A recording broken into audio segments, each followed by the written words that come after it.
ito Los Angeles. Warang May mga pagkakataon talagang kinukulang ang ating storage sa motor kahit na may U-box at top box pa tayo. At buti na lang talaga at na-discover ko itong storage net bag na pwedeng pang backup sa iba pa nating mga gamit.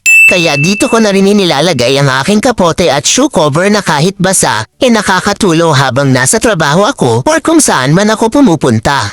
Dito ko na rin inilalagay ang tumbler ko at pinamalengke, lalo na't madalas ko talagang nakakalimutang magdala ng eco bag.